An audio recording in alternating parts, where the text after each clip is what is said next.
Hello, good morning to all class 7 के बच्चे जो हिंदी पढ़ते हैं या जिन बच्चों ने हिंदी विषय लिया है।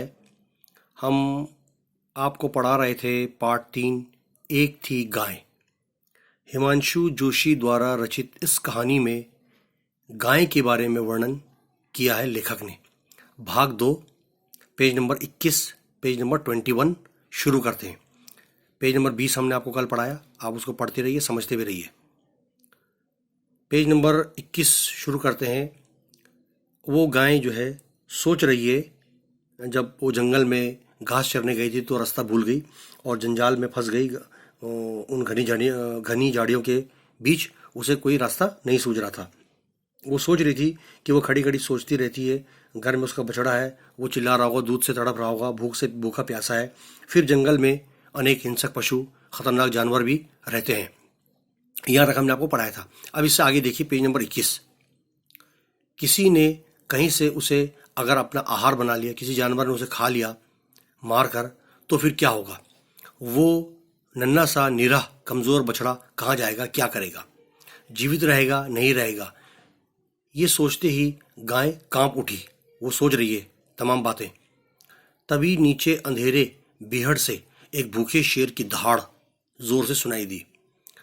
सारा सोया हुआ जंगल, पेड़ पौधे, पशु पक्षी सभी उसकी आवाज से कांप उठे। गाय के कान खड़े हो गए। पूंछ उठाकर वो बिदक पड़ी, जोर से उछल पड़ी। शेर 2 ही छलांग में झटके के साथ उसके सामने आ पहुंचा। लंबी लंबी लाल जीभ से अपनी पूंछ को चाटता हुआ जोर से वो गरजा, ठहर, कहाँ भागती जाती है? मेरे पंजे से बचकर निकल। भागने की हिम्मत है तुझ में? जानती हूँ मैं कौन हूँ। ये तमाम जो हरकत थी, गाय अपने सामने, आंखों के सामने प्रत्यक्ष रूप से वो देख रही थी। उसने कांच की सी चमकीली बड़ी बड़ी आंखों को घुमाते हुए देखा और थर थर कांपते हुए डर के मारे गाय के रोंगटे खड़े हो गए। गाय मेमने की तरह, एक बकरी के बच्चे की तरह मिमियाती हुई, डरती हुई, कांपती हुई बोली, जानती हूँ वनराज, तुम जंगल के राजा हो, बलशाली हो, ताकतवर हो, साहसी हो, लेकिन डैश डैश आगे क्या बोलती। लेकिन क्या? शेर जोर से झिड़क कर, दहाड़ से गरज कर बोला, यही कि तुम मुझे मार डालोगे?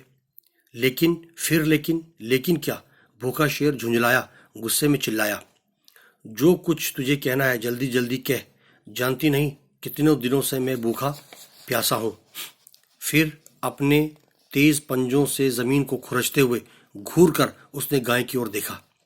बेचारी दुबली गाय घबरा उठी।